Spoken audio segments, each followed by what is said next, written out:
Students, balance sheet की जो liability side होती है, यानी जिसे हम इक्विटी एंड लायबिलिटी साइड कहते हैं, उसमें ये तीन मेजर हेड्स होते हैं। पहला शेयर होल्डर फंड, दूसरा नॉन करंट लायबिलिटी और तीसरा करंट लायबिलिटी। उसी तरह से एसेट साइड में आपके दो मेजर हेड्स होते हैं, नॉन करंट एसेट और करंट एसेट्स। तो जो टोटल एसेट्स है उसको हम लायबिलिटी साइड अप्रोच से इन तीनों को जोड़कर निकाल सकते हैं और एसेट साइड अप्रोच से इन दोनों को जोड़कर निकाल सकते हैं। ठीक है स्टूडेंट्स, एक चीज़ और याद रखिएगा कि ये जो शेयर होल्डर फंड और नॉन करंट लायबिलिटी है, इनको अगर हम ऐड कर दें तो हमारा निकल कर आता है कैपिटल एम्प्लॉयड। ठीक है स्टूडेंट्स, और अगर इन दोनों को ऐड कर दें तो हमारा निकल कर आता है टोटल डेट्स। तो टोटल एसेट का जो फॉर्मूला है यहीं से देख लीजिए, और भी बन गया आपका capital employed plus current liability is equal to total asset, share holder fund plus total debts is equal to total asset. ठीक है स्टूडेंट्स, तो दो फॉर्मूले और बन गए यहीं से आपके टोटल एसेट के। अब कैपिटल एम्प्लॉयड का ही फॉर्मूला देख लीजिए, share holder fund plus non current liability होता है कैपिटल एम्प्लॉयड।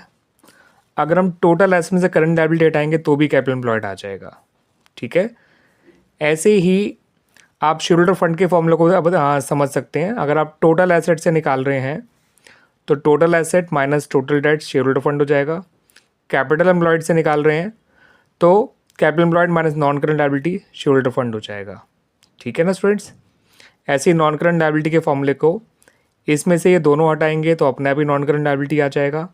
इसमें से इसे हटाओगे तो नॉन करंट लायबिलिटी आ जाएगा। इसमें से इसे हटाएंगे तो भी नॉन करंट लायबिलिटी आ जाएगा।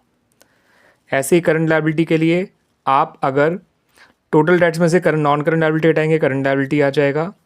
टोटल एसेट में से कैपिटल एम्प्लॉय हटाएंगे तो भी करंट लायबिलिटी आ जाएगा। टोटल एसेट में से इन दोनों को हटाएंगे तो भी करंट लायबिलिटी आ जाएगा।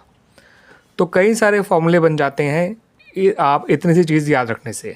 ठीक है स्टूडेंट्स, तो ये आपका बहुत काम आएगा, ये जो रेशियोज़ हैं आपके। ठीक है, ये जब आप अकाउंटिंग रेशियोज़ सॉल्व निकाल रहे होंगे, स्पेशली जब आप करंट रेशियो निकाल रहे हों, आपका डेट टू इक्विटी रेशियो निकाल रहे हों, ठीक है, प्रोप्राइटरी रेशियो निकाल रहे हों, या debt to capital employed ratio निकाल रहे हों, या total asset to debt ratio निकाल रहे हों, तो उन सब रेशियोज़ में ये सब बातें बहुत काम आती हैं।